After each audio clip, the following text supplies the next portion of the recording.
Bonjour à toutes et à tous, bienvenue dans cette rencontre en ligne dédiée à l'école de demain, co-organisée par Atmosud et Sans Transition à l'occasion de la Journée mondiale du climat et en pleine COP28. À l'heure où la refonte des programmes est en cours au sein de l'éducation nationale, nous nous penchons sur cet enjeu majeur d'une école qui s'engage à sensibiliser et former les élèves à la transition écologique. Objectif, faire de l'école un véritable lieu de transition, permettre aux élèves de devenir acteurs de leur environnement en favorisant notamment la symbiose avec la nature, la reconnexion au vivant, avec des programmes qui intègrent davantage l'écologie. Voici quelques pistes qui vont être développées par nos intervenants du jour avec lesquels nous allons imaginer l'école du futur. À quoi pourrait-elle ressembler? Quel environnement pour les enfants? Quelles solutions concrètes déployer pour améliorer leur confort et leur santé grâce aussi à une meilleure qualité de l'air? Pour en parler, j'ai le plaisir de recevoir deux invités qui nous plongeront en première partie dans cette rencontre lors d'un entretien croisé au cœur des nécessaires transformations de l'école d'aujourd'hui et de demain.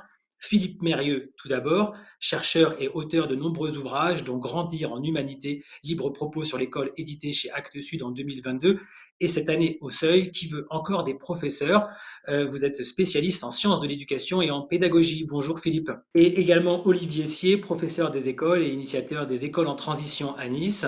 Bonjour à vous également, Olivier. Second temps fort de nos échanges, la parole sera donnée aux acteurs engagés en région sud avec les élèves de l'école Freinet de Vence ou encore l'école François Moisson à Marseille, mais aussi les élèves de l'école Freinet, mais aussi le réseau Air Carto et L'air et moi qui œuvrent à la sensibilisation à la qualité de l'air auprès des jeunes dans les écoles avant de conclure par des questions du public. Je vous rappelle que cette rencontre est diffusée sur nos réseaux sociaux et ceux de notre partenaire Atmosud, que je remercie au passage pour son engagement à nos côtés.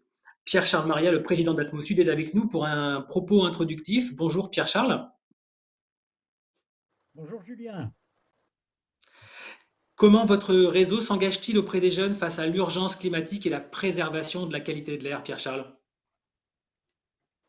Eh bien Julien, un organisme comme Atmosud a pour vocation de surveiller, de prévoir et d'informer sur la qualité de l'air, mais aussi de collecter les données liées aux consommations d'énergie et d'émissions de perturbateurs du climat.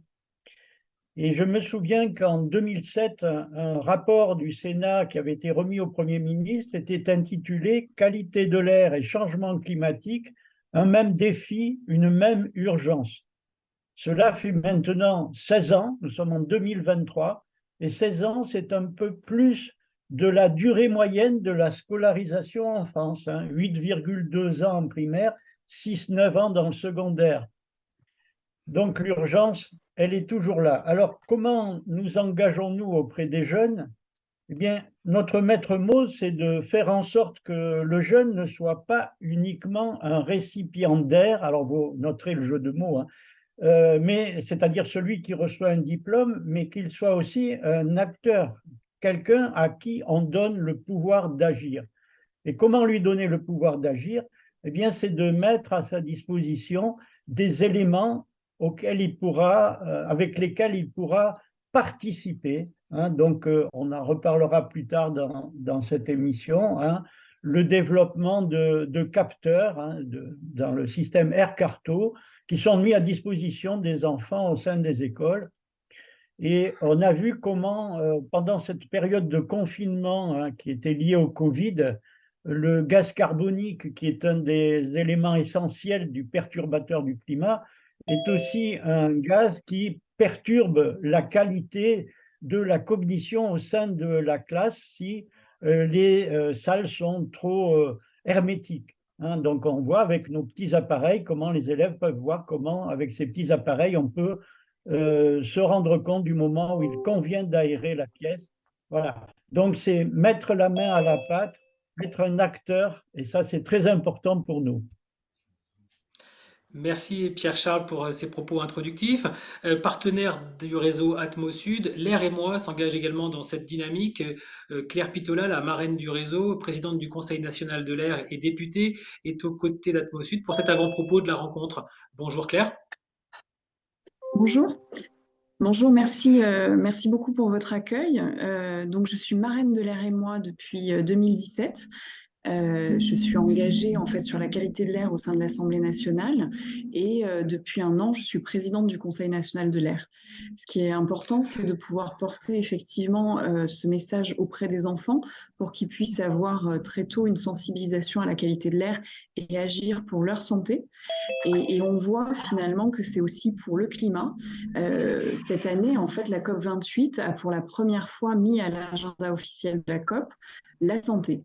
Et donc, la qualité de l'air avait toute sa place à ce titre-là, puisque c'était avant tout un enjeu de santé publique majeur, et que donner des clés, des gestes aux enfants, c'est la possibilité de porter ces solutions, mais aussi de dire que finalement, le premier enjeu, c'est d'abord d'être bien ensemble, en bonne santé, d'apprendre, et ensuite on sera en capacité d'adresser les 2 enjeux cruciaux de l'humanité que sont le réchauffement climatique et la lutte contre la pauvreté.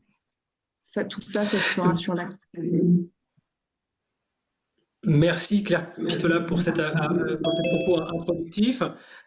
Nous allons passer désormais à l'entretien croisé avec Philippe Mérieux et Olivier Sier. C'est le grand entretien.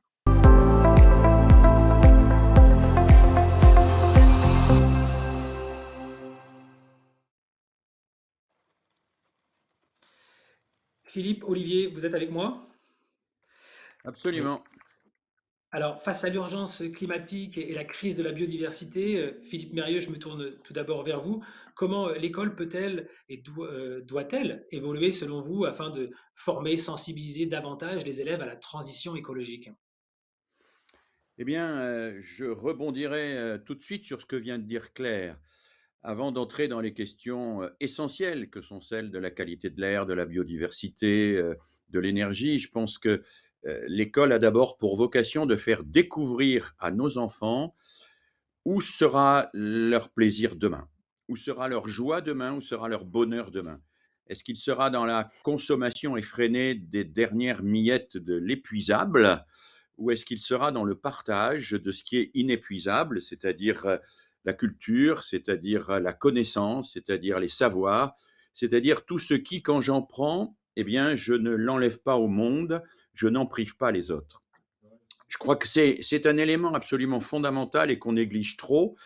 L'école prépare la transition quand elle forme nos enfants à autre chose qu'à une posture de consommation, qu'elle les forme à une posture de partage. Voilà.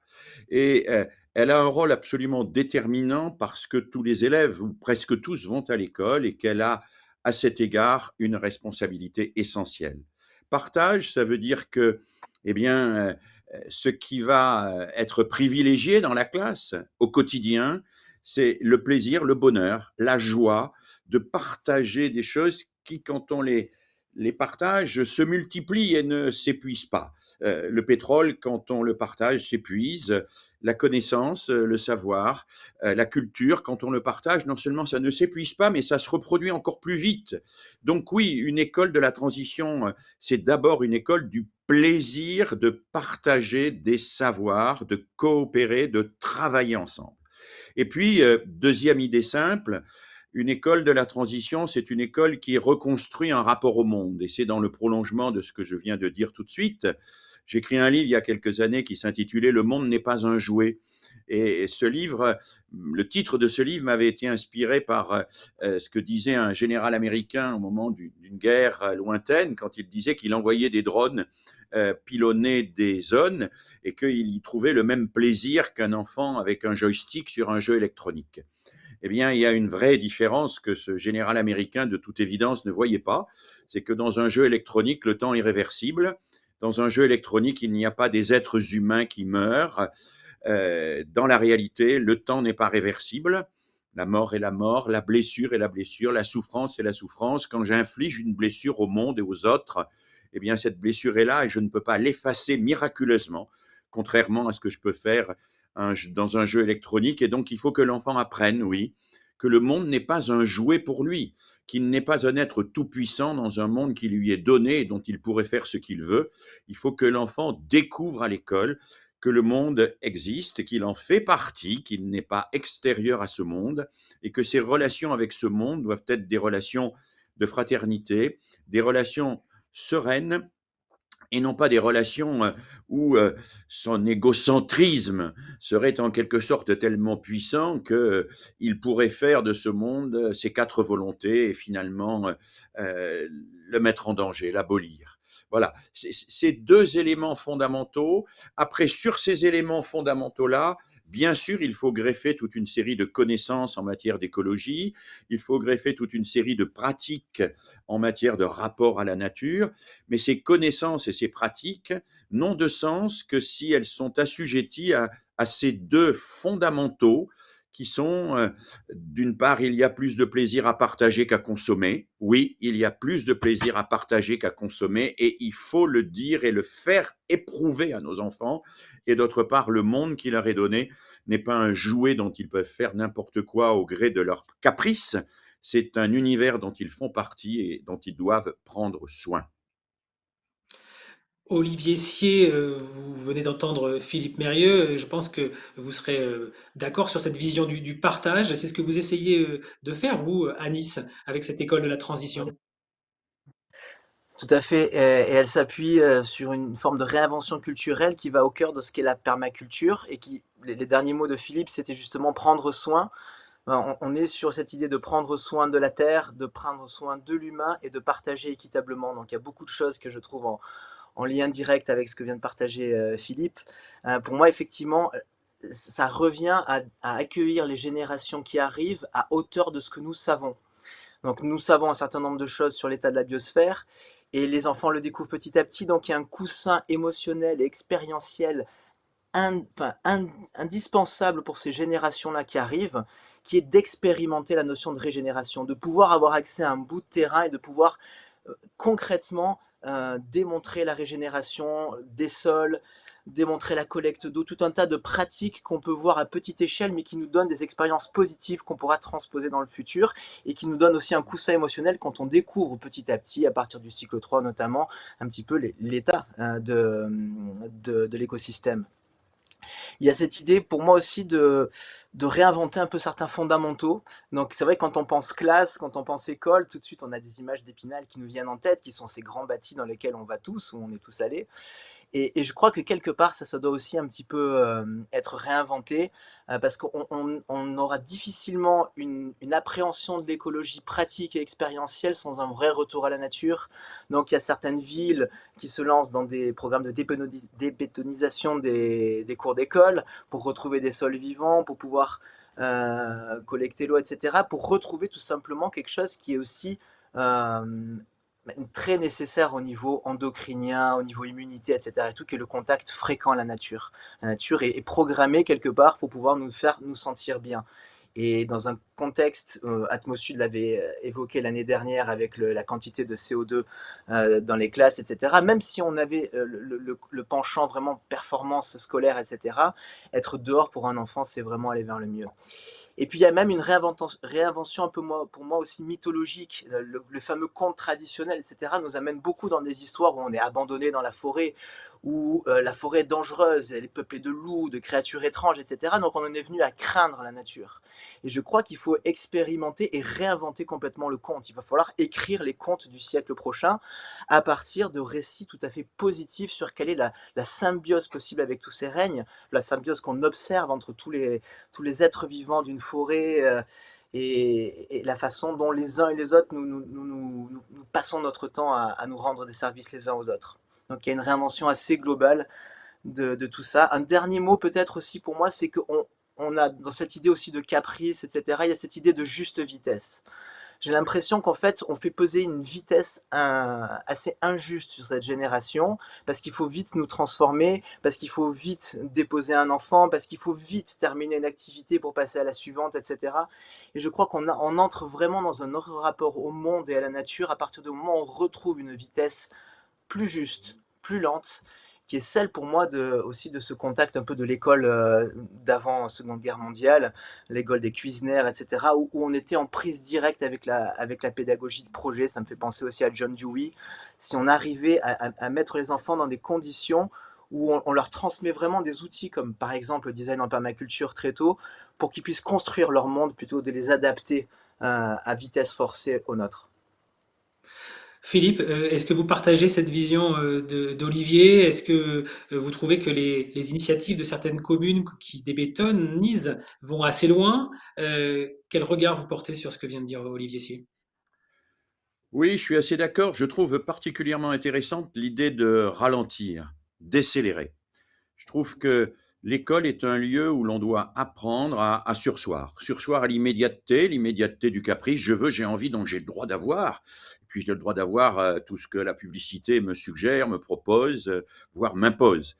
Euh, Rapidité aussi des slogans qui envahissent l'espace public, de la manière dont on se fait une opinion à travers tel ou tel clip vidéo sur tel ou tel réseau social, de la manière dont nous autres adultes nous fonctionnons, à travers aussi des pensées schématiques, des oppositions binaires.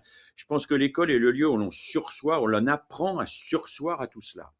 Sursoir à ce qui nous vient spontanément à l'esprit, sursoir à tout ce que les médias nous ont imposé, réfléchir, entrer dans ce que nous appelons la réflexivité. Et la réflexivité, ça demande du temps. Ça demande de s'arrêter un peu, de ne pas courir en permanence. On pourrait évoquer une distinction que je fais très souvent et qui m'est très chère entre le désir de savoir et le désir d'apprendre. On dit toujours, nos enfants ont spontanément et très jeunes le désir d'apprendre. Je n'en crois rien. Ils ont le désir de savoir et plutôt de savoir sans apprendre. Et là, la théorie du complot est plus efficace que les connaissances écologiques. Eh bien oui, il faut apprendre à ne pas se satisfaire de quelque chose qui nous arrive comme ça, qui nous est imposé. Il faut apprendre à aller au-delà des représentations, des schémas préétablis. Il faut apprendre à réfléchir et à se réfléchir dans le monde. Et puis, pour aller un petit peu plus loin, puisque le terme a été évoqué tout à l'heure par mon collègue, il faut sortir d'une vision étriquée des fondamentaux. Alors j'entends le ministre et toute une série de gens dire il faut revenir aux fondamentaux, lire, écrire, compter. Alors ça, c'est une erreur historique, parce que précisément, Jules Ferry et Ferdinand Buisson, qui ont créé l'école publique, ont toujours dit les fondamentaux dans ce sens-là, c'est ce que la charité des classes privilégiées donne aux classes défavorisées. L'école publique, ça doit donner une culture, et une culture globale, une culture qui permet de se penser dans le monde, hein. Et donc, il faut sortir de cette vision des fondamentaux, en particulier, qui consiste à penser que on va apprendre mécaniquement et selon des espèces de protocoles obligatoires, des savoir-faire techniques, l'orthographe, la grammaire, les mathématiques, l'arithmétique, etc., complètement déconnectés du reste des savoirs. Il faut que ces savoirs fondamentaux, lire, écrire, compter, que je considère comme très importants, soient réintroduits et réinstaurés à l'intérieur des connaissances.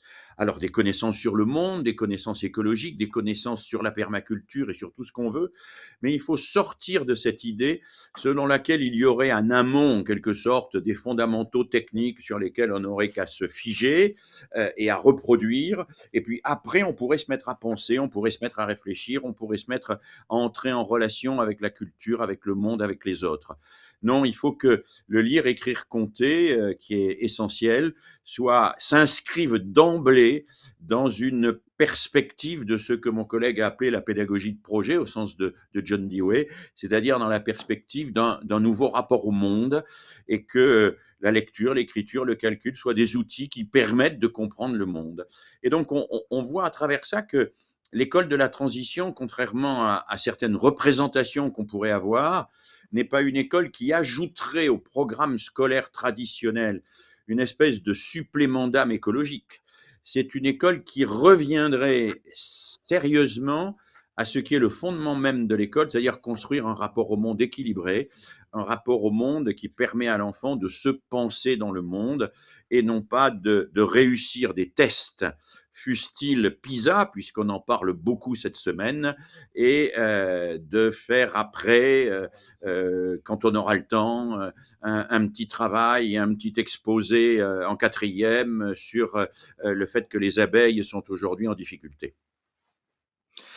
Olivier Sier, vous, c'est ce que vous Ouais, essayez de faire au sein de cette école en transition, d'aller dans tout à l'expérimentation, fait. de mettre les élèves en contact avec la nature et aussi de les pousser vers ce plaisir, ce partage, forcément. Tout à fait, il y a vraiment dans ce que partage Philippe, pour moi, presque une vision de quelque chose d'assez, vertical, qui reverticaliserait quelque chose qui serait un espèce de disque qui se serait beaucoup étalé sur la partie intellectuelle seulement des apprentissages, alors qu'il y a au-dessus quelque chose qui nous tire vers les enjeux globaux et faire, toucher les enfants à ces enjeux-là, par exemple par des sorties dans le quartier, qu'on avait fait tout un aspect, quartier en transition. On est sorti, on a observé, on s'est nourri par des documentaires de Rob Hopkins, etc. Et on a sorti des petites solutions. Et puis en dessous, ben, il y a la manipulation concrète, c'est-à-dire que la pédagogie projet déjà qui effectivement développe une vraie capacité d'analogie et de synthèse par rapport à une extrême analyse un peu très, très franco-française, qui nous permet de relier les différents domaines, mais aussi quelque part d'aller jusqu'à la mise en place, jusqu'à la manipulation, la construction d'une jardinière à drainage dans la classe qui fait voir tant de pans de calcul, de grandeur et mesure, etc. Mais au final, on a touché quelque chose. Donc pour moi, il y a cette idée un petit peu d'un disque qu'on étirerait un petit peu pour aller des enjeux jusqu'à la manipulation tout à fait concrète, qui est aussi une expérience directe des effets et de la lenteur et donc de la satiété. Quand on va créer une jardinière, on va devoir attendre quelques semaines avant de voir les premières feuilles et encore plus pour avoir les premiers fruits. Et ce juste rapport au temps se construit aussi, je trouve, beaucoup comme ça. Et ce juste rapport au temps dans la transformation des écoles, c'est aussi, il y a une différenciation au niveau des rythmes, au niveau des enfants. Il y a sans doute une différenciation au niveau de la transformation de l'école, parce qu'il y a l'école, mais en fait, il y a aussi les écoles. Donc moi, j'ai à cœur, par exemple, je me dis, on a des dispositifs magnifiques qui sont les EAP, les établissements alternatifs publics, qui pourraient initier comme l'école freinée, peut-être qu'on verra tout à l'heure, vraiment une imbrication du cadre naturel et du cadre scolaire beaucoup plus grande. On a aussi petit à petit des écoles qui se construisent et qui peuvent et doivent être construites selon des designs beaucoup plus écosystémiques. C'est ce qu'a fait par exemple Antoine Talin, le permaculteur, en région parisienne, avec l'école écosystémique des Boutours. Et on a aussi des explorations un petit peu complètement hors cadre, comme ce qui se passe ici. Et je pense qu'il y a aussi besoin d'une forme de convergence des mouvements éducatifs et de ces transformations-là pour qu'on puisse s'inspirer les uns les autres. Alors, avant d'écouter à nouveau Philippe Mérieux, on va aller justement à Nice avec cette dynamique d'école en transition et d'expérimentation dans la classe d'Amandine Servant qui est sur Zoom avec ses élèves qui vont nous partager leurs rêves pour une école de demain, une école alternative ou au contraire plus écologique. Vous êtes avec nous, Amandine? Oui, bonjour, merci beaucoup de votre invitation. Merci à vous d'être Vous avec nous. m'entendez? Alors, Oui, on donc vous entend. nous sommes une classe de CM1, CM2, l'école primaire du Régui, et les enfants ont réfléchi à quelle serait leur école idéale dans le futur. Et donc, on a nos 2 délégués de classe qui ont recueilli les souhaits et les rêves de chacun et qui vont les exprimer, si vous le voulez bien, avec vous. Écoutez, sans plus attendre, on les écoute puisque c'est Oui. vraiment cette idée d'avoir le retour des jeunes sur ce sujet.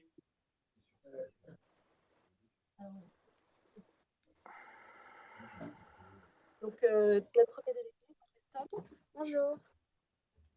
Bonjour. Alors nous, on aimerait bien que dans notre école, on ait à la place du béton qu'on a dans notre cours, on aimerait de la pelouse et des fleurs. On aimerait aussi avoir des arbres fruitiers pour manger les fruits et tout ça. On aimerait aussi avoir plus d'arbres.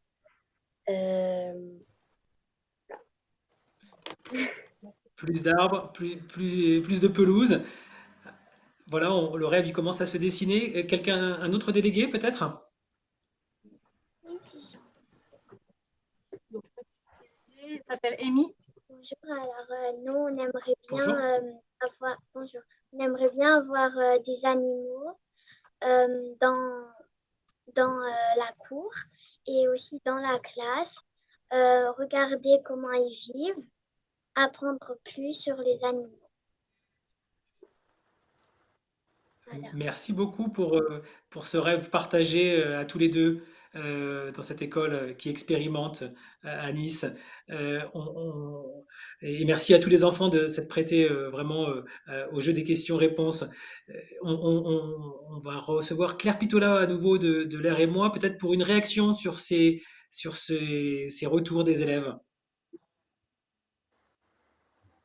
Oui, merci beaucoup. Mais en fait, c'est merveilleux de laisser la parole aux élèves. On se rend pas compte à quel point ils ont assez peu de temps de parole dans leur journée d'école. Et finalement, ça rejoint un peu ce qui a été dit par nos intervenants, Philippe et Olivier, que en fait, ce qu'il faut petit à petit, c'est aller vers prendre soin, c'est aller vers des rythmes qui leur correspondent beaucoup plus, mais aussi ne pas leur parler via la peur. Et ce que fait l'air et moi, en fait, dans cette sensibilisation, dans ce programme de sensibilisation à la qualité de l'air, c'est avant tout de laisser les élèves parler. Ça commence par un dispositif qui s'appelle Airloquence. Donc, on leur dit, en fait, prenez le micro, allez-y, exprimez-vous.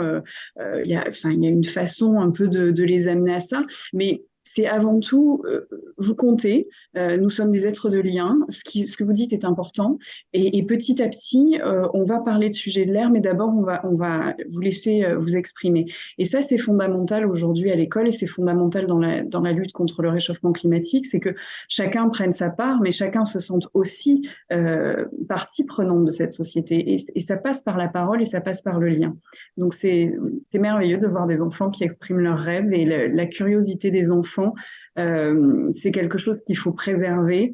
Et je suis bien d'accord sur les résultats de l'étude PISA. Si on parle de la curiosité des enfants, si on les laisse s'exprimer, on aura beaucoup plus de résultats, et on aura des résultats qui prennent soin de l'ensemble de la société, c'est-à-dire aussi de l'autre. Merci Claire Pitola. Philippe Mérieux, Olivier Sier, poursuivons cet entretien croisé. Peut-être une réaction déjà de tous les deux suite au retour des enfants dans cette école. Je veux bien, parce que c'est une école que je connais pour l'avoir accompagnée en tant qu'école en transition, justement. Et le principe était de pouvoir donner la parole aux enfants, aux enseignants, aux parents d'élèves, aux personnels territoriaux qui ont un rôle majeur dans le bon déroulement dans les écoles, et de pouvoir designer ensemble. Je crois que voilà, dans cette idée design en permaculture, il y a l'idée de l'expérience utilisateur. Donc on va vers les classes flexibles et vers toute une réinvention du cadre scolaire.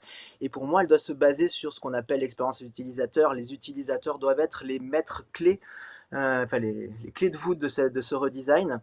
Et donc, c'est ce qui s'est passé dans cette école, qui a redécouvert un potager, qui j'espère va continuer à découvrir de nouvelles choses, mais qui seront pas forcément des choses à poser, mais qui seront des choses co-créées. Et je crois que dans cette idée de co-création, on apprend aussi finalement tout ce qui va être le moyeu central de la transition qu'on pourra vivre encore plus tard. Philippe Mérieux, ce rêve des enfants, on enlève le béton, on met de la pelouse, on remet des animaux, du vivant, on se reconnecte finalement à la nature. Comment on fait pour aller vers ce rêve? Oui, d'abord pour dire Est-ce que c'est un beau rêve. C'est pas un rêve accessible très vite, hein. Nous avons plusieurs dizaines de milliers d'écoles en France, et il nous faudra beaucoup de temps pour que toutes puissent accéder à ce rêve-là. Mais c'est bien de l'avoir, et c'est bien et de travailler sans relâche à avancer vers cela. Alors par rapport à ce qui vient d'être dit, que tous les élèves puissent prendre la parole, je crois que c'est extrêmement important. Mais là-dessus, permettez-moi une petite remarque de chercheur. Quand on donne la parole aux élèves, c'est souvent toujours les mêmes qui parlent.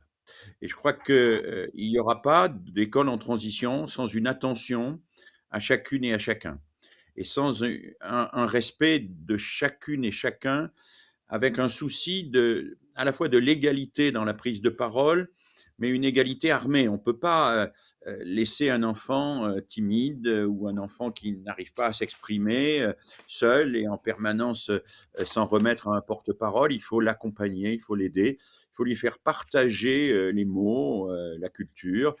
Il faut avoir ce souci.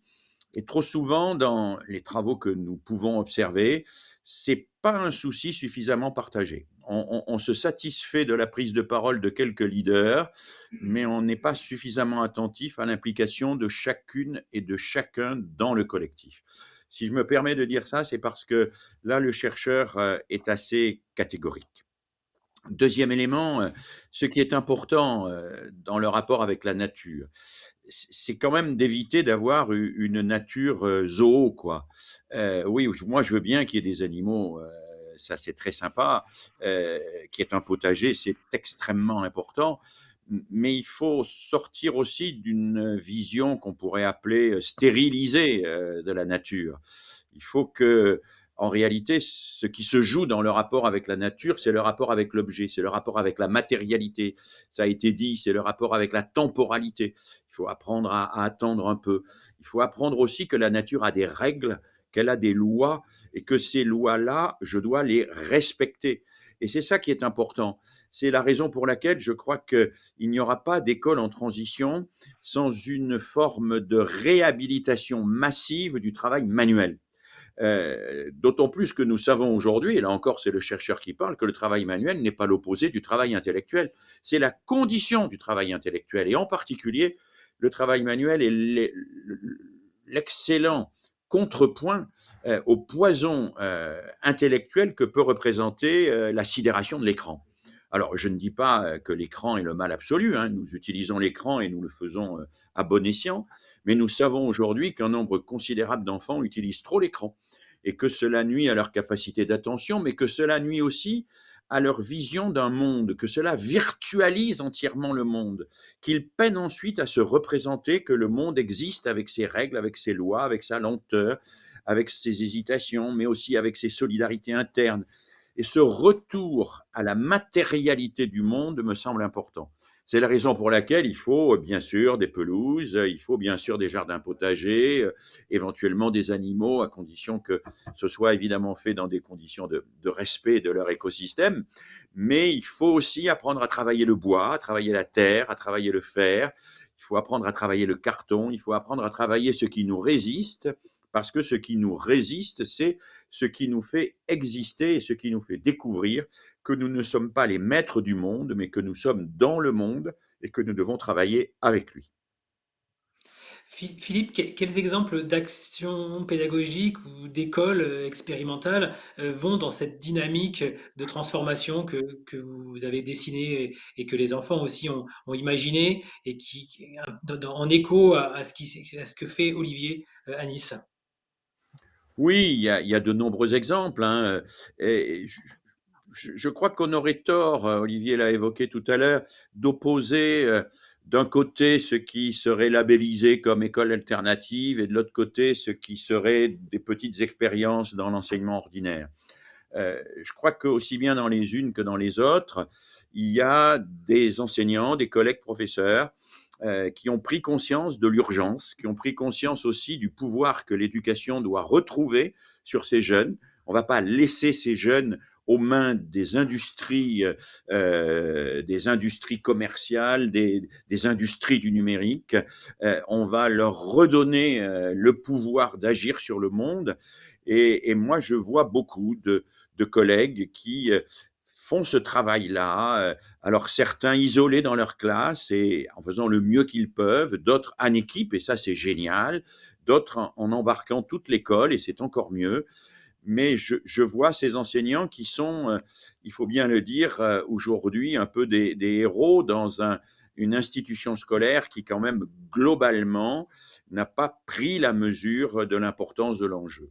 Donc oui, mes collègues de Les commentaires, Territoire Vivant, Philippe, pardon, mes collègues de Territoire excusez-moi. Vivant de la République qui travaillent dans les banlieues difficiles et qui travaillent sur des questions comme la mémoire, eh bien, ils font partie de l'école en transition, de la même manière que l'école Freinet-Devance, de la même manière que le travail du collègue. Tous ceux et toutes celles qui ramènent au cœur de l'école le monde dans sa complexité et la solidarité, tous ceux et celles qui font découvrir la solidarité. Moi, j'ai beaucoup travaillé à de nombreuses reprises dans beaucoup d'écoles avec quelqu'un qui a été très, très important pour moi, Albert Jacquard. Et Albert Jacquard disait, c'est quelque chose que je trouve fondamental, faire découvrir aux enfants que la solidarité, ça n'est pas d'abord une valeur, c'est d'abord un fait. Nous sommes solidaires. Nous sommes solidaires avec la nature, entre nous, et cette solidarité, on peut l'ignorer et se replier sur soi-même, ou on peut au contraire l'assumer et agir en conséquence. Alors oui, faire découvrir que nous sommes dans un univers solidaire où tout interagit sur tout, je pense que c'est un des enjeux majeurs et que aujourd'hui, un nombre significatif d'enseignants eh bien, s'engagent là-dedans. Comment on fait Sur pour cette note, permettre une accélération, ouais, peut-être Philippe Mérieux, avant votre réaction, Olivier, comment on peut essayer que ces expérimentations pénètrent davantage dans l'éducation nationale? Écoutez, la question est difficile, hein, il y a déjà, quelques éléments, qui ont un peu pénétré. Je suis pas sûr qu'ils soient suffisants et je suis même convaincu qu'ils sont insuffisants. Je crois qu'il faut faire connaître, bien sûr, l'importance, et vous participez, de ce travail. Je pense qu'il faut militer aussi. Je pense aussi qu'il faut que, et je le dis avec, parfois un peu de regret, je pense qu'il faut que les écologistes, et tous ceux qui militent dans le champ de l'écologie prennent conscience de l'importance de l'éducation. L'écologie, c'est la conscience du futur, c'est le fait de ne pas s'en tenir à l'individualisme et au présentisme, à soi-même et au présent, mais d'entendre que nous sommes dans une histoire complexe et que nous participons solidairement à l'avenir du monde. L'écologie a partie liée avec l'éducation et je pense que euh, tous ceux et toutes celles qui travaillent sur l'écologie et qui investissent dans ce champ, ils sont nombreux aujourd'hui, devraient plus se mettre en relation, plus travailler, plus s'impliquer dans la réflexion éducative. Les deux sont trop séparés pour moi, alors que l'éducation et l'écologie, c'est ensemble la préoccupation du futur. Olivier Sier, vous vouliez réagir? oui, oui, oui, j'avais en tête en fait ce travail très courageux, je trouve, de l'INSPENIS, où justement bah, les professeurs des écoles stagiaires sont accompagnés dans des projets transversaux autour du thème de l'écologie et du développement durable dès leur année de stage, où quelque part on est amené un petit peu à pouvoir faire cette synthèse dès sa formation initiale. Et je trouve que quelque part, les collègues là, qui sont dans les écoles ou qui vont bientôt y être, peut-être pour être davantage appuyés et sans doute même au niveau de leurs compétences. C'est-à-dire que là, l'INSPENIS, concrètement, a fait former ses professeurs stagiaires à la fresque du climat. Il y a des petits carrés en permaculture dans le parc de Stéphane Liégeard. Donc concrètement, en fait, dès sa formation initiale, on est préparé à pouvoir assumer une partie transition écologique de plus en plus importante dans les programmes.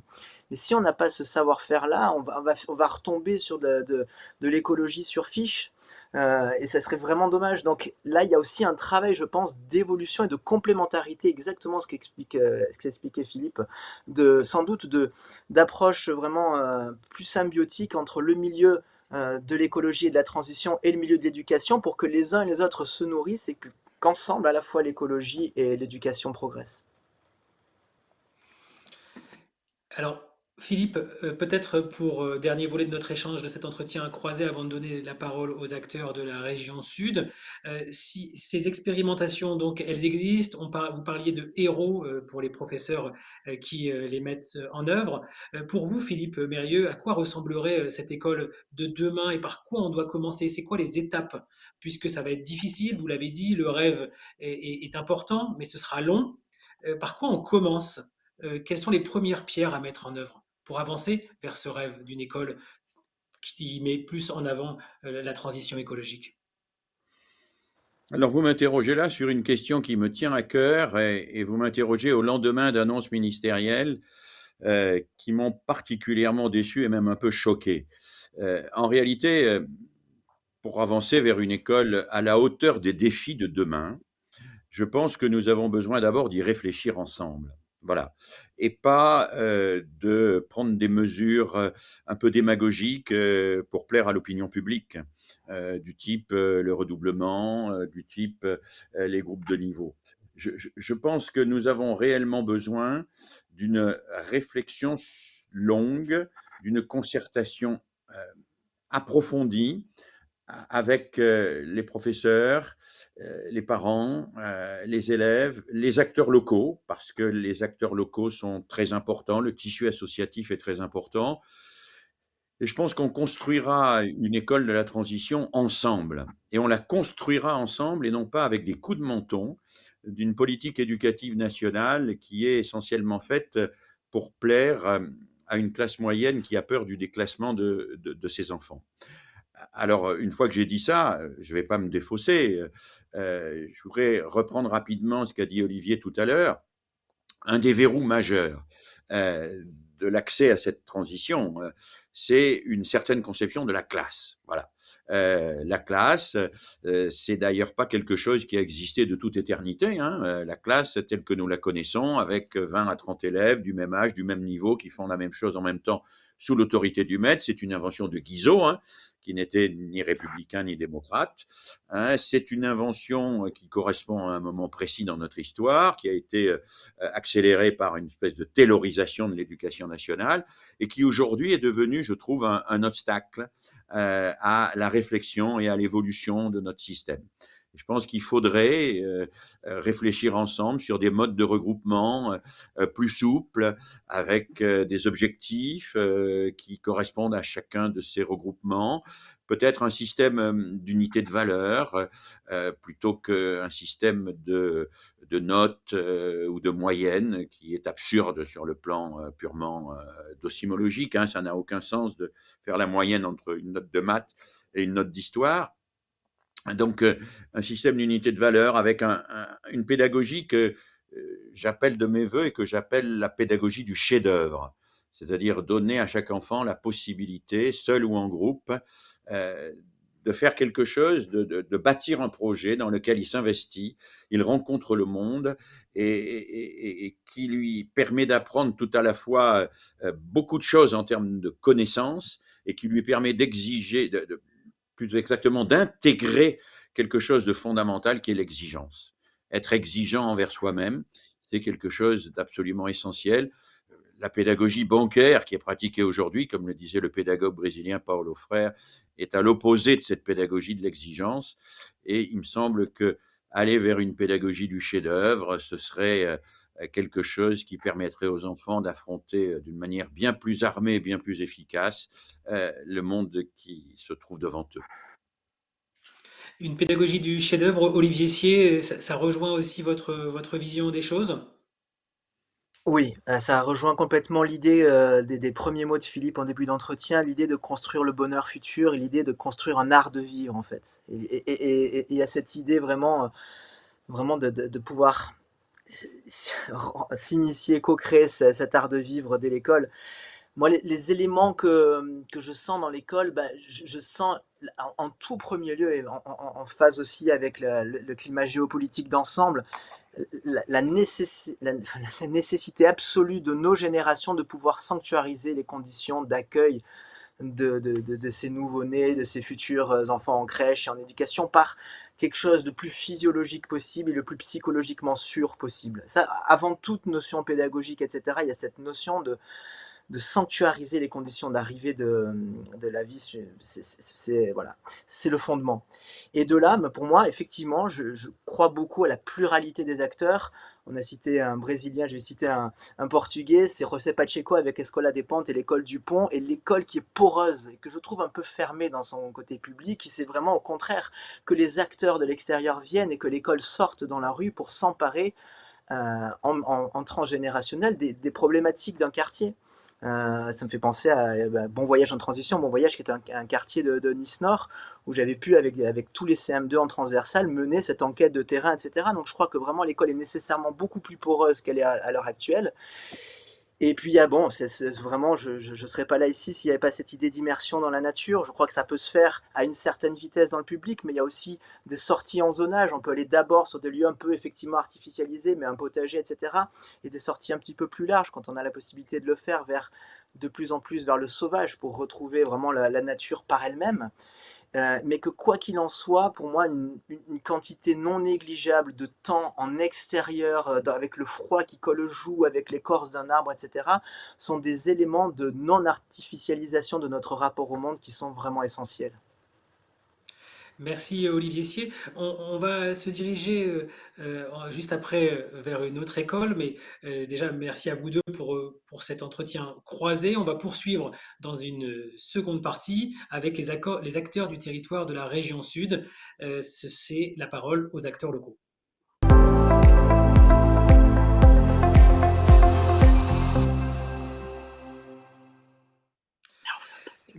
Nous avons Marie Masquelier en ligne, l'école Freinet de Vence. Bonjour Marie. Bonjour Julien, je me mets avec les enfants. Ce serait formidable, Marie. Bonjour à tous. Merci d'être avec nous. Mais avec plaisir. Et peut-être, Marie, juste en quelques mots déjà, nous rappeler les quelques bases sur l'école Freinet de Vence, en préambule. Oui, alors l'école Freinet de Vence, elle a été créée par Élise et Célestin Freinet en 1934, donc sur un petit bout de colline paradisiaque près de Vence, et donc voilà, qui est assez immergée dans la nature. Et voilà, et aujourd'hui, voilà, presque 90 ans plus tard, on fait perdurer ces techniques Freinet qui sont donc assez anciennes, mais tellement actuelles. Et les enfants vont vous en dire deux mots ensuite. Alors les enfants, on vous écoute. Je sais que vous avez réfléchi à la question de l'école de demain. Pour vous, c'est quoi? Peut-être les uns après les autres. Allez, on va vous donner la parole. C'est à vous. Donc moi, je vais être la première à parler. Je m'appelle Lola, j'ai 10 ans Bonjour Lola. bientôt. Je suis en CM2. Et dans notre école, je trouve que les arbres sont très utiles car ils nous servent ils nous servent à être éco-responsables. Parce qu'on y grimpe, on fait des cabanes grâce à leurs bâtons. On a un potager aussi qui nous permet de cultiver des légumes. Et donc, ça peut être... on apprend à aimer, oui. Et surtout, ça nous apprend à avoir une alimentation assez saine. Donc, moi, je trouve que pour l'école du futur, être au contact de la nature pour apprendre à devenir éco-responsable, bah, ça serait bien utile.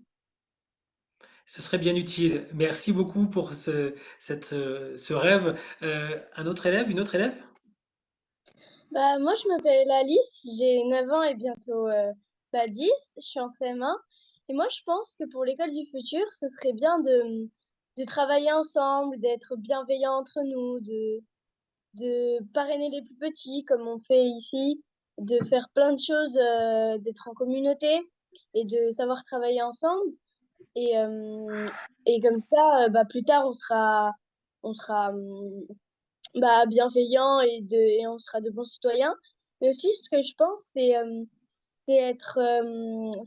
faire preuve de créativité, de la créativité libre, comme parce que nous, par exemple, on fait des textes libres, donc on raconte un petit peu ce qu'on fait, on peint, on fait du modelage, on dessine. Et je pense que parce que dans chaque enfant, il y a une forme de créativité et que pour l'école du futur, ce serait super. Et voilà. Eh ben c'est déjà beaucoup. Merci également. Un dernier peut-être ou deux? Bonjour, je m'appelle Tristan, j'ai 9 ans, je suis en CM1. Et pour moi, l'école du Bonjour futur, Tristan. ce serait que les adultes nous fassent plus confiance pour que nous devenions des adultes responsables. Donc, c'est pour ça qu'on devrait mettre en place des responsabilités. Par exemple, nous, dans notre école, on aurait des responsabilités à faire, comme mettre à table, débarrasser la table, faire la vaisselle avec nos cuisiniers, vider le compost. On a aussi des animaux à s'occuper. Donc, on s'occupe de chats et de poules. Merci également. Et un dernier rêve, peut-être avant de redonner la parole à Olivier Sier et Philippe Mérieux? Bonjour, moi je m'appelle Ethan, je suis en CM1, j'ai 9 ans. Donc pour moi, l'école du futur, ça serait de développer la curiosité des enfants. Donc par exemple, qu'ils aient envie surtout d'aller à l'école. Donc qu'ils n'aillent pas à l'école sans envie d'y aller et ils développent La curiosité, donc dans le vivant, donc nous par exemple, on a des trouvailles, donc on amène des choses qu'on trouve pendant nos vacances et on leur montre et on montre à notre classe. On fait des conférences aussi, donc on s'entraîne et après on en fait et on fait tout ce qui nous passionne, enfin on montre sur tout ce qui nous passionne. Voilà. Merci à tous les quatre d'avoir pris le temps d'être avec nous et ravi d'avoir pu échanger. Et on vous laisse continuer à nous suivre. Je vais poser la question à mes invités, Euh, Philippe Mérieux puis Olivier Essier. Déjà, une réaction, plus de bienveillance, faire davantage confiance. Voilà quelques éléments et donner plus de responsabilité que vous partagez dans cette école de demain. La responsabilité, évidemment. C'est un élément fondamental et c'est un enjeu essentiel pour l'école en transition. L'écologie, la responsabilité de l'avenir du monde, ça s'apprend. Et se sentir responsable, c'est intégrer une véritable autorité. Moi, je voudrais dire qu'aujourd'hui, nous vivons une forme de confusion particulièrement fâcheuse entre l'autorité et le pouvoir.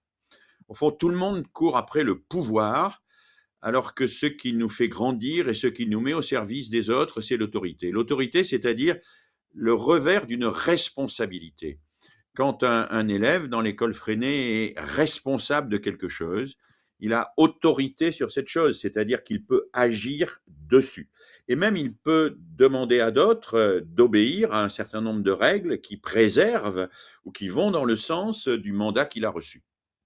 Et je crois que c'est quelque chose d'absolument fondamental.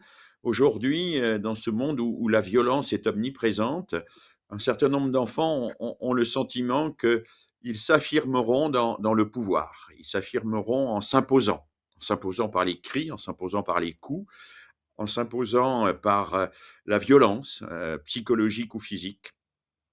Et cette manière de s'imposer aux autres détruit à la fois les autres et le monde. Nous en avons tous les jours et sous nos yeux des exemples particulièrement tragiques. Alors découvrir qu'on peut être responsable et qu'on a quelque chose à faire et que ce quelque chose à faire va contribuer au bien-être collectif et va prendre sa part dans l'avenir du monde, je crois que c'est absolument fondamental. Oui, donner des responsabilités. Trop souvent d'ailleurs, d'une manière plus générale et au-delà de l'école, parce que l'école, ça a été dit, c'est pas le seul lieu de l'éducation. Il y a des tas d'autres lieux éducatifs, en particulier tout le tissu associatif, bien sûr. Mais globalement, on a trop tendance à considérer nos enfants, nos adolescents comme des problèmes et à ne pas les voir suffisamment comme des ressources. Et je pense qu'aujourd'hui, nous avons besoin de les voir comme des ressources. Nous avons besoin de leur donner à la fois des responsabilités, de leur donner les moyens d'éprouver qu'ils peuvent faire quelque chose pour les autres et pour le monde, qu'ils peuvent faire quelque chose pour les autres et pour le monde. Beaucoup de ceux qui déraillent aujourd'hui sont des gens qui ont le sentiment qu'ils ne peuvent rien faire, que leur vie n'a pas de sens. Et je pense que ce Effectivement. serait extraordinaire si on pouvait leur dire qu'ils seraient utiles au monde, ils seraient utiles aux autres et qu'ils C'est la pourraient question du sens. contribuer à l'avenir du monde. Et j'ai été très, très surpris et un peu choqué aussi quand, après les émeutes de juin dernier, on a encore mis en avant des mesures à caractère disciplinaire. Je ne suis pas contre la discipline, bien sûr qu'il faut de la discipline, mais je pense que cette discipline n'est vivable que si elle s'inscrit dans une perspective de mise en responsabilité. Disons à ces jeunes qu'ils ne sont pas de perpétuels assistés, qu'ils ne sont pas condamnés à la marginalité, mais qu'ils peuvent faire quelque chose et qu'on a besoin d'eux, qu'on a besoin d'eux, qu'on a besoin de chacune et de chacun pour l'avenir du monde. Ça, je trouve que c'est un enjeu absolument fondamental, un enjeu pédagogique, mais aussi un enjeu sociétal et un enjeu politique qui me semblerait devoir être pris au sérieux par nos gouvernants. Olivier Sier, une réaction également, peut-être sur la partie bienveillance aussi qui est proposée par les élèves, davantage de bienveillance. On a parlé de la responsabilité à l'instant. Voilà un autre Oui. point ou un des autres développés par Ah les bi enfants. La bienveillance, pour moi, est quelque chose aussi qui doit traverser la totalité de la société. Je suis un petit peu étonné qu'en fait, il y ait une UFR de psychologie, mais que la psychologie soit aussi peu présente sur la totalité des formations initiales ou continues. Je crois qu'en fait, le lien commun, c'est cette capacité à entrevoir l'autre dans sa totalité et dans un rapport de bienveillance. Il y a une forme aussi, quelque part, de bienveillance qui se crée aussi dans l'inversion de ce qui s'est passé. Moi, quand je vois ces enfants ici, on surplombe un petit peu Nice, mais j'ai l'impression que la présence humaine pendant 150-200 ans a finalement beaucoup artificialisé le monde, alors que concrètement, par tout un tas de petits gestes, que ce soit aller aux toilettes dans des toilettes sèches, que ce soit récupérer de l'eau de pluie, préparer un sol en permaculture, etc., finalement, la présence humaine peut être au contraire le vecteur d'une régénération. Et que cette douceur, cette régénération, cette bienveillance qu'on exprime vis-à-vis de tous les règnes nous permet aussi d'instaurer ce cadre de bienveillance davantage entre nous. Donc les deux interagissent complètement. Et je trouve aussi que du coup, c'est une occasion vraiment de rendre, déjà de ramener la manipulation, comme le disait aussi Philippe, donc la vie pratique, de nouveau pleinement intégrée aux apprentissages, beaucoup moins artificialisée, parce qu'à ce moment-là, elle va construire concrètement cette expérience qu'il n'y a sans doute pas de façon plus épanouissante que de vivre les prochaines semaines, mois et années de cette période très particulière qu'on traverse tous, qu'en régénérant les fondamentaux de l'éducation, de différents aspects de la société, et que tout le monde est acteur là-dedans. Un enfant de petite section a sa pureté à amener, un enfant de cycle 3 a énormément d'idées à amener, et les plus grands encore plus, mais que c'est effectivement tous ensemble qu'on arrivera à le faire. Je raisonne enfin complètement sur cette idée d'inclusion pour sortir aussi presque d'une idée de carcéralité ou d'étiquetage dès le plus jeune âge, alors qu'en fait, il y a une répartition tout à fait différente des intelligences et que plus on va aussi vers la reconnaissance de toutes ces intelligences, moins on se sent en échec parce qu'on n'est peut-être pas bon, on n'a pas exactement la même forme d'expression de l'intelligence intellectuelle, mais peut-être que sur d'autres pans artistiques ou manuels, etc. et tout, on va exceller et qu'on sera reconnu pleinement sur ce qu'on est. Merci Olivier Sier.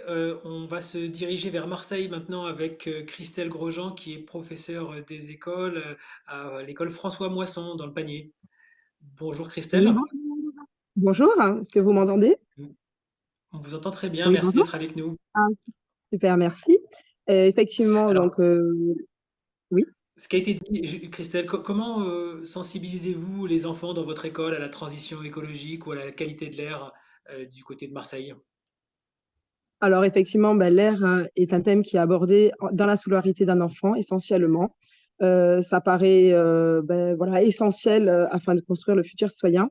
Moi, au sein de la classe et avec mes élèves, j'utilise un module de l'air et moi, le module essentiel, qui a été co-construit il y a quelques années avec les élèves dans ma classe. On a eu la chance de pouvoir avoir la dessinatrice, par exemple, qui est venue et qui a proposé avec les enfants, par exemple, d'illustrer ce diaporama qui est en accès libre sur Internet. Donc, grâce aux enfants, aux partenaires, donc l'association L'air et moi et les partenaires comme Atmosud avec lesquels on travaille étroitement, on a permis donc de créer ce module que j'utilise actuellement encore en classe. Ça a permis donc de rendre les enfants acteurs de leur apprentissage et à la fois de les sensibiliser donc à la qualité de l'air, à l'importance de l'air et de créer de futurs citoyens afin que eux-mêmes puissent dans les années futures adopter une attitude éco-responsable et exemplaire. Voilà.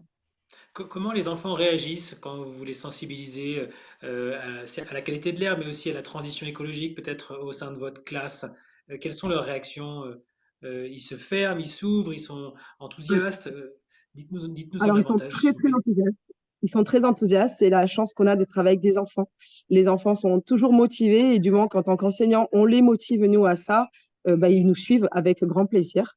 Et il est vrai que du moment qu'on leur propose de co-construire avec eux un enseignement, forcément, on a des enfants beaucoup plus engagés, beaucoup plus actifs et qui participent avec grand plaisir sur tous les dispositifs sur lesquels on peut les mener. Merci Christelle Grosjean, professeure des écoles à François Masson dans le panier. Philippe Mérieux, par rapport, tout à l'heure vous évoquiez l'importance de faire des choses, de faire aux enfants. Là, sur cet exemple d'un module qualité de l'air installé au sein d'une classe qui permet aux enfants de participer, de faire quelque chose de concret, est-ce que ça c'est un exemple d'action qui pourrait s'inscrire dans la dynamique que vous évoquiez tout à l'heure? Oui, évidemment. Oui, oui, évidemment. Il y a ça, il y a tout ce qui est possible dans ce domaine qui met l'enfant dans une situation de contact et d'étude en même temps et de travail intellectuel sur le monde est positif. Heu, peut-être, je vais en profiter pour, dire un petit mot sur ce concept de bienveillance, qu'a évoqué Olivier, qui a été évoqué tout à l'heure. Je pense que les activités dont on vient de nous parler au panier sur la qualité de l'air et toutes les autres activités qu'on peut mener nécessitent à la fois de la bienveillance, mais aussi de l'exigence. Une bienveillance qui exclurait l'exigence et qui laisserait l'enfant faire un peu n'importe quoi au prétexte de ne pas le mettre en situation de difficulté, c'est quelque chose qui, à mon avis, ne l'aiderait pas à grandir et qui n'est pas conforme au projet d'une écologie authentique. On dit souvent qu'il faut que les enfants aient du bien-être à l'école. Moi, je suis assez d'accord avec ça, mais je trouve que au-delà du bien-être, ce qui est important, c'est le bien devenir. Le bien devenir, c'est grandir, c'est se dépasser, c'est s'améliorer, c'est aller toujours plus loin dans la compréhension des choses, dans l'engagement au service du monde. Et je pense que on a parfois tendance à être dans une perspective un petit peu trop, alors que moi j'appelle naturaliste, c'est-à-dire qui consiste à penser que l'enfant est une sorte de graine, qu'il suffit de la planter, puis qu'elle se développe naturellement, qu'elle a besoin ni de ressources, ni de quoi que ce soit. Moi je pense que c'est une erreur. Célestin Freinet lui-même disait les mots ne tombent pas du ciel, les règles de grammaire ne tombent pas du ciel, la capacité à s'exprimer ne tombe pas du ciel. Il faut que des adultes soient là, à côté de l'enfant, et l'aident en permanence à s'améliorer, à aller plus loin dans la qualité de ce qu'il fait, dans la qualité de ce qu'il fait. On parle de qualité de l'air et c'est une chose extraordinaire, absolument décisive. Il faut que la notion de qualité soit intégrée dans l'ensemble des travaux scolaires. À la limite, il faut que la qualité, ça commence dans la manière de faire de colorier. Oui, je colorie une image, mais il faut que je le fasse bien, quoi. C'est-à-dire qu'il faut faire intérioriser par l'enfant une forme d'exigence, d'amélioration permanente. Ça, c'est le rôle de l'école et c'est aussi un enjeu majeur au regard du processus de la transition écologique. Sans cette exigence de qualité, on se satisfait au fond assez bien d'une certaine médiocrité, d'une certaine facilité, et on patauge dans le présent plutôt que de préparer le futur. Donc, des activités, le plus d'activités possible sur l'air, sur la permaculture, sur le jardin potager, sortir dans la nature, étudier cette nature, en comprendre le fonctionnement, pourquoi des champignons ici et pas là, à quoi sert le champignon dans le réseau souterrain.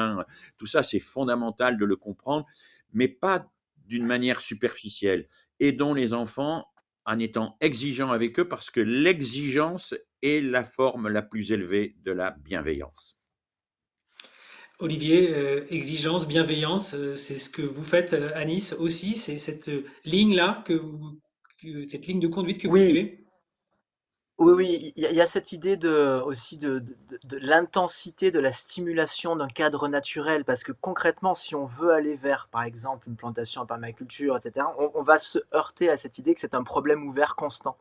Et donc ça va nous pousser dans nos derniers retranchements. On va sentir le besoin d'apprendre plus, d'être encore plus exigeant avec notre pratique pour progresser davantage, pour prendre la mesure de toute cette rétroaction, pas forcément prévisible.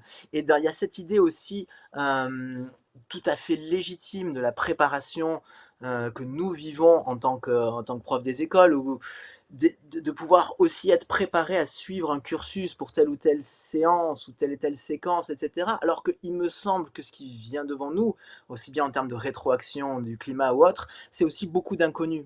Et du coup, forger la capacité d'agilité des enfants me paraît aussi quelque chose d'intéressant à mettre en corollaire aussi de l'exigence. C'est une capacité effectivement à pouvoir être bien précis sur une tâche bien donnée, avec toute cette notion de soin qui est une vraie bienveillance et qui est un vrai appel aux parties les plus abouties en nous d'apparaître par l'expérience. Mais il y a aussi quelque part cette idée d'être prêt à pouvoir réagir avec notre capacité d'analogie, avec ce que nous pouvons, avec notre inventivité, notre invention perpétuelle, comme dirait Philippe, à être prêt à réagir. Et je trouve qu'on l'enseignera difficilement si on ne l'incarne pas. Donc, chez moi, il y a un petit peu cette rébellion, un petit peu contre la fiche de prep, etc. Les collègues me comprendront, mais l'idée aussi de me laisser surprendre par les événements pour incarner le plus souvent possible une posture où je rebondis sur telle ou telle rétroaction ou événement du groupe ou de la nature, etc. Parce que je crois que l'agilité est quelque chose de fondamental à non seulement développer, mais aussi à laisser être, parce que l'enfant est intrinsèquement très, très flexible. Olivier, justement, en parlant d'agilité et de réaction, on va faire réagir aussi Claire Pitola, la marraine de l'air, et moi sur ce qui a été dit, et également aussi sur cette dynamique du côté de Marseille qu'elle connaît bien. Claire, vous êtes toujours avec nous? Oui, oui, bien sûr. Donc, rappeler en fait ce qui a été dit par l'enseignante, que ces modules R et moi, ils sont à disposition de chacun. Ils sont sur le site d'Atmosud et de l'R et moi en libre accès, et ils peuvent être téléchargés. Ils sont open source, on dit.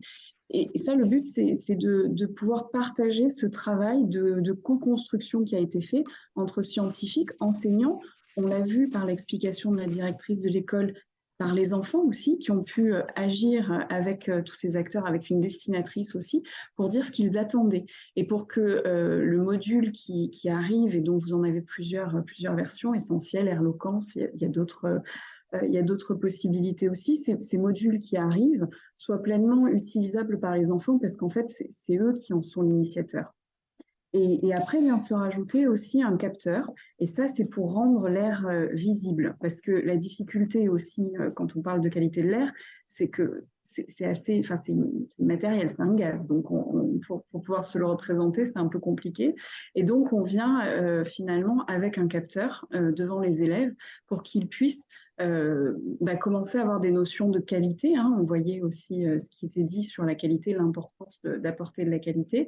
Et donc, quelque part, avec des jauges, des mesures, mais en tout cas qui sont valorisées par des couleurs, de vert à rouge, que ce soit pour des particules ou pour le CO2, par exemple. Et on va pouvoir leur expliquer que les résultats sont un peu différents à l'intérieur, à l'extérieur, et pourquoi, d'où viennent les polluants, et donc matérialiser l'air et quelque part faire appel à leur curiosité pour qu'ils puissent se questionner, en tout cas, sur ces résultats du capteur. Merci Claire pour cette réaction. Et justement, on a un reportage qui a été diffusé sur France 3 avec Air Carto qui sensibilise les jeunes dans les écoles avec cette question du modulaire. Et ensuite, on poursuivra avec Paul Voirambon, qui est cofondateur d'Air Carto, justement, qui réagira. À tout de suite. Et donc là, je suis en train de travailler sur le capteur en kit. Donc l'idée, c'est vraiment de faire le modulaire avec toutes les pièces qui pourraient venir dans Le la boîte. modulaire, c'est un petit capteur à monter soi-même, conçu par les ingénieurs d'Atmosud et par Paul Vuarambon de l'asso Air Carto. Un capteur de CO2 qui s'affole lorsque ce gaz est trop présent dans une pièce. Attention, démonstration. Voilà. Oula, ouais. Voilà. Là, c'est bon, ça fonctionne bien quand on souffle dessus. Il va mesurer la qualité de l'air en mesurant deux polluants qui sont les particules fines, ces petites particules, ces petites poussières qu'il y a dans l'air en suspension, et le CO2 qui est ce gaz qu'on va émettre quand on respire dans une pièce fermée notamment. Un capteur très à la mode, car dans l'air, en plus du CO2, il y a aussi un certain Covid. Le virus a tendance à circuler dans l'air. Et en fait, plus on va rester longtemps dans une pièce qui ne sera pas aérée, plus on aura de chance que ce virus passe d'un individu à un autre. Depuis l'épidémie de Covid, il y a eu une prise de conscience collective de l'importance du renouvellement d'air. Enfin, on prend l'habitude d'ouvrir les fenêtres ou d'activer ces systèmes de ventilation, et donc on a moins de confinement, et ce qui est très bon pour l'ensemble des polluants d'origine intérieure. Donc là, on a les 5 modules pédagogiques qui sont prêts. On a les câbles qui vont avec pour les enfants. Et puis, le petit beeper qui va là. Des capteurs que l'éducation nationale préconise d'installer dans les écoles. Alors aujourd'hui, direction la ville de Gemnos, à 30 km de là, en vélo électrique. Bonjour. Nos 2 scientifiques sont donc invités sur les bancs de cette école. Face à eux, une classe de CM2. Et leur mission ? Vous allez vous-même brancher tous les petits éléments avec une batterie, un petit écran, une petite sonde de mesure. Et avec les appareils... Allez, on peut ouvrir la boîte. À l'intérieur, il y a plusieurs choses. Vous pouvez Une petite séance pédagogique. Ouais, ils sont là. Car rien de mieux pour comprendre que de fabriquer soi-même. Le plus, tu vas venir le mettre ici en bas et le moins ici. Concentré et motivé, la classe fabrique donc... Un calculateur de CO2. Moi, j'appelle ça comme ça. Une machine qui va nous permettre de mieux voir la qualité de l'air. Quand ça bip, en gros, il faut ouvrir les fenêtres parce qu'il y a trop d'air pollueuse dans la classe. C'est la partie la plus sympa du projet, de construire ces capteurs. C'est ce moment où on est là ensemble et on fabrique ces capteurs ensemble. C'est assez chouette, ouais.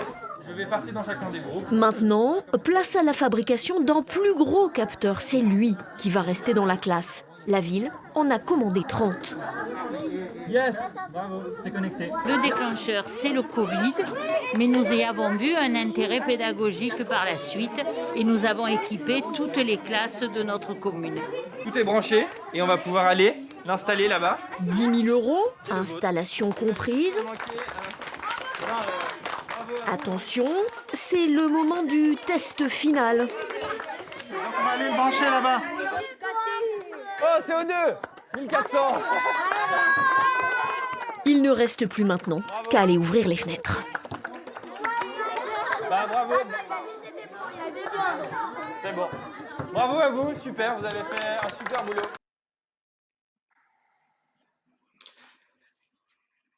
Paul Varambon, bonjour.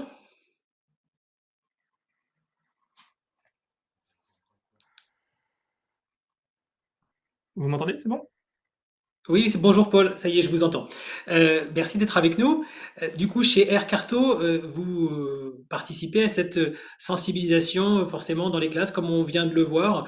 En quelques mots, pouvez-vous nous présenter votre action et cette dynamique qu'on vient d'entrevoir ? Oui, voilà, merci. Alors, voilà, donc du coup, Aircarto, nous, on fabrique avec Atmosud des capteurs pour mesurer la qualité de l'air, que ce soit des capteurs d'air intérieur, comme vous avez pu le voir durant le reportage, donc le modulaire, ou des capteurs d'air extérieur, le nébulaire, qui vient compléter voilà, la mesure intérieure, la mesure extérieure. Et on a aussi des outils de visualisation de la donnée pour pouvoir après faire des analyses, etc. Et ce qui nous tient aussi à cœur, c'est de fabriquer des outils open source et participatifs, dans le sens où n'importe qui peut les fabriquer, on propose des tutoriels, on propose un maximum de connaissances. On n'est pas propriétaire de nos outils, mais on essaie de les diffuser le plus efficacement possible à travers des tutoriels, des vidéos et tout un tas d'ateliers qu'on va mener. Et puis voilà, dans les écoles, ça c'est une intervention qu'on mène avec Atmosud ou avec les Rémois. On va venir avec des kits pédagogiques et on va venir faire ce que voilà, j'ai écouté l'intervention d'Olivier Assier au début qui parlait de manipulation, et ça c'est vrai que c'est quelque chose qui nous tient à cœur, c'est de se dire qu'on va pas juste venir poser un capteur dans la classe et dire c'est bon, voilà, notre travail est effectué, il faut le brancher et puis ça marche. Parce que bon, les gens, voilà, un capteur, si on l'installe et qu'on fait que ça va pas créer grand chose. Par contre, si on dit aux élèves et aux gens qui vont avoir le capteur, vous allez le fabriquer vous-même, vous allez voir comment il fonctionne, qu'est-ce qu'il mesure, à quoi ça sert, comment ça, voilà, mettre les doigts dans le cambouis, vraiment, et brancher les câbles, découvrir ce que c'est que le numérique quand on met les mains dedans. Pour nous, c'est vraiment ce qui nous plaît le plus, et c'est là où ça donne du sens au projet. Et ça change tout de faire soi-même, de faire avec les enfants. Merci Paul pour cette belle action très concrète et dynamique. C'est déjà la dernière partie de notre rencontre. Il nous reste un petit quart d'heure à passer ensemble. C'est le temps des questions.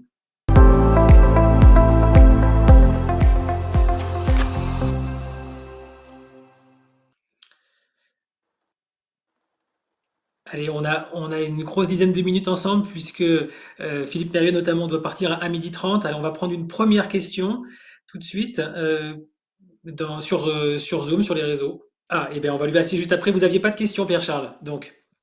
Oui, moi c'était plutôt une remarque, une intervention, un complément aux discussions qui ont eu lieu, plutôt qu'une question. D'accord. Ok, Franck, Et je on le vous ferai écoute très du coup. volontiers. Ah, vous m'écoutez. Oui, j'ai beaucoup apprécié ce qu'a dit Philippe, mon collègue, hein, sur le fait que les mesures qui viennent d'être prises, qui concernent à insister sur les fondamentaux, les font apparaître comme un apprentissage des fondamentaux hors sol. Moi, je suis persuadé, comme on a pu le voir au cours de cette émission, que l'apprentissage, le développement des qualités humaines et de partage doivent se faire au travers de la participation matérielle de la main à la pâte, hein. Et je trouve qu'il y a un élément qui est vraiment fondamental pour arriver à concilier l'ensemble, c'est toute l'approche métrologique, qui est simple à développer en classe au départ, hein. Mesurer une longueur, mesurer une masse peuvent se faire avec des moyens très simples et on peut aller rapidement vers des systèmes plus complexes. C'est ce qui est fait avec les dispositifs qui servent à mesurer la qualité de l'air, mais c'est un travail sur lequel on voit qu'on peut être très exigeant, et exigeant par rapport à l'acte de le faire, et pas forcément a priori exigeant par rapport à la personne, hein. La personne, on l'entraîne dans la démarche par une action qui en elle-même est exigeante. Il suffit de penser un petit peu au mesurage d'une température, hein, mais de voir à quel point elle peut être exigeante de ce qui se passe autour pour qu'elle conduise à une information pertinente. Eh bien, c'est, à mon avis, fondamental, hein. Et on peut donc faire en sorte que l'apprentissage des fondamentaux, qu'il soit aussi bien du calcul, des mathématiques, que du langage, hein. Moi, mon expérience d'enseignant-chercheur m'a montré que j'avais des éléments souvent brillants, mais qui arrivaient à ne plus savoir exprimer clairement ce qu'ils avaient à dire, parce qu'ils ne prêtaient pas suffisamment attention aux mots et aux concepts qu'ils utilisaient. Donc, il faut développer cette approche, hein, et elle doit se faire comme ça par l'action, hein, plus que par un apprentissage hors sol, comme l'a dit Philippe. Merci Pierre-Charles. Une question de Franck peut-être pour Philippe. On a une petite dizaine de minutes. Oui, c'est juste pour dire que déjà que votre casting est très bien réalisé, et parce que on voit bien les deux pendants entre la bienveillance et l'exigence, et ça c'est très intéressant. Pour dire aussi que nous, on est membre d'un collectif sur le Vaucluse qui s'appelle Réveil 84, et c'est toutes les associations d'éducation à l'environnement et au développement durable. On est une vingtaine d'assauts, et donc on est sur le terrain et on utilise justement l'air et moi. On travaille avec Atmosud, mais pour dire que nous, et c'est une question qui est en même temps une expérience, pour dire qu'on a créé, après beaucoup d'observations et d'analyses, des binômes avec un écologue et un artiste, de façon à ce que l'expérience de l'écologue avec le côté scientifique, les chiffres avérés, toute la partie avérée et scientifique de la chose soit, le message passe, mais qu'il puisse aussi passer par le biais artistique avec le regard singulier de l'artiste sur le monde. Et donc, en intervenant de cette façon-là, en articulant à la fois le sens sensible avec le scientifique, on arrive à des résultats formidables. Et donc, les messages passent de façon beaucoup plus claire, beaucoup plus directe, beaucoup plus sensible. Et donc, c'est une question à l'intention des deux interlocuteurs et des deux intervenants très, très passionnants. C'est de dire, est-ce que vous ne pensez pas qu'avec plus de passerelles posées entre l'éducation nationale et les associations, ça a été dit tout à l'heure par Philippe Mérieux, mais je pense qu'on n'est pas assez introduit dans l'éducation nationale. Est-ce que ce ne serait pas aussi une façon de faire agir et de prouver par l'expérience que même ceux qui, d'habitude, dans l'éducation nationale, les élèves, nous, on s'est rendu compte que les élèves qui étaient souvent qui avaient le plus de difficultés, se trouvaient être ceux qui avaient le plus de résultats quand on intervenait, nous, avec notre côté artiste. Voilà. Merci pour votre question, Franck. Philippe Mérieux, puis Olivier Sier. Oui, évidemment, notre interlocuteur a parfaitement raison. Travailler en lien avec les associations d'éducation populaire, les associations qui travaillent sur l'environnement, sur l'écologie, sur la transition, c'est absolument essentiel. J'apprécie beaucoup aussi ce qu'il a dit sur l'éducation artistique. L'éducation artistique fait partie des fondamentaux. C'était un des enjeux majeurs, disait Jules Ferry, disait Ferdinand Buisson, de l'école de la République. C'est de ne pas séparer l'éducation artistique de l'éducation générale pour ne pas la réserver à une élite. Et je pense qu'aujourd'hui, il y a un vrai travail là-dessus. Il ne faut pas ignorer que nous sommes en face quand même d'une sorte de démagogie galopante à travers les médias, d'une forme de médiocrité du débat public.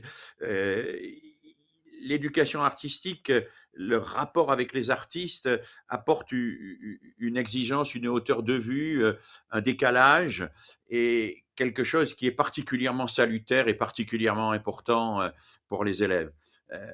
On s'en est aperçu après le Covid. Après le Covid, nos instances ministérielles ont insisté sur le fait qu'il fallait rattraper le retard en français, en maths, etc. Oui, sans doute, il fallait rattraper ce retard, mais il fallait aussi redonner des moyens de métaboliser les angoisses. Et qu'est-ce qui permet de métaboliser les angoisses? Eh bien, c'est l'art, c'est l'expression artistique, c'est la musique, c'est le dessin, c'est le plastique, c'est la sculpture, c'est la danse, c'est tout ce qui permet de faire passer dans le corps aussi toute une série de réalités. C'est tout ce qui nous reconnecte au vivant aussi. Voilà. Donc, le vivant est fondateur et l'art est un outil essentiel pour retrouver le sens du vivant contre la médiocrité des slogans publicitaires et des émissions racoleuses devant lesquelles trop souvent nos contemporains vont s'esbaudir. Merci Philippe. Olivier, un complément? Un complément rapide parce que l'essentiel a été dit, mais aussi dans cette idée de satiété, il y a quelque chose qui vient avec l'arrière-plan de l'intervenant précédent, là, où tout de suite le labo, où on peut travailler un petit peu sur des low technologies, slow technology, enfin désolé pour les anglicismes, mais en fait sur tout ce qui est réparable, tout ce qui est ingénieux, Low-tech. mais qu'on peut concevoir soi-même. Donc, low-tech, ouais. Donc du coup, voilà, moi je trouve qu'effectivement, tout ça nous mène vers quelque chose qui n'est plus une espèce de spécialisation aussi bien cérébrale, etc., mais plutôt une espèce de complétude qui va du frisson parasympathique de l'écoute d'une œuvre à la capacité d'abstraction puis de réalisation quand on réalise un circuit imprimé ou un design en permaculture, à de la manipulation. Enfin, j'ai l'impression qu'en fait on s'intéresse vraiment à la totalité des facettes d'un humain, d'un petit humain, d'un enfant, et que ça c'est voilà, c'est gage du Un point meilleur. important. Un point important pour vous, Olivier, on l'a bien compris. Une dernière question, Philippe, avant que vous partiez. Une question sur les écoles de la forêt qui se développent au Portugal. On nous demande comment pourrait-on les développer davantage en France? Une question d'un internaute. Oui, alors c'est des écoles qui ont d'abord existé dans les pays scandinaves. Elles existent aujourd'hui un petit peu au Portugal, pas énormément. Moi, je suis à la fois très intéressé par ce qu'elles font, mais je ne voudrais pas qu'on réserve l'expérience du contact avec la nature à une petite élite qu'on déscolariserait. Voilà, moi, mon métier, c'est de réfléchir pour toutes et tous et de faire en sorte que chacun, où qu'il soit, puisse rencontrer la nature. Alors, Olivier l'a dit tout à l'heure, hein, c'est pas facile quand on vit dans une grande cité de banlieue de rencontrer la nature, mais il faut quand même permettre cela.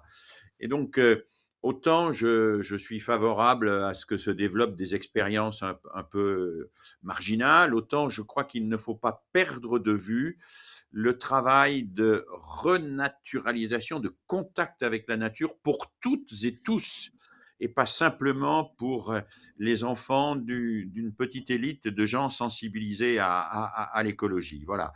Pour moi, c'est un enjeu civilisationnel et c'est aussi un choix politique, évidemment. Un choix politique, évidemment. Merci Philippe Mérieux, merci Olivier Sier, merci à tous les deux, aux internautes, à tous les intervenants hein, qui étaient nombreux avec nous sur les réseaux sociaux, qui nous ont suivis. Cette émission co-organisée avec Atmosud est à voir et à revoir sur le site internet de santransitionmagazine.info. Il ne me reste plus qu'à vous remercier, à vous souhaiter une bonne après-midi à tous et à vous dire à bientôt sur nos réseaux et prenez soin de vous.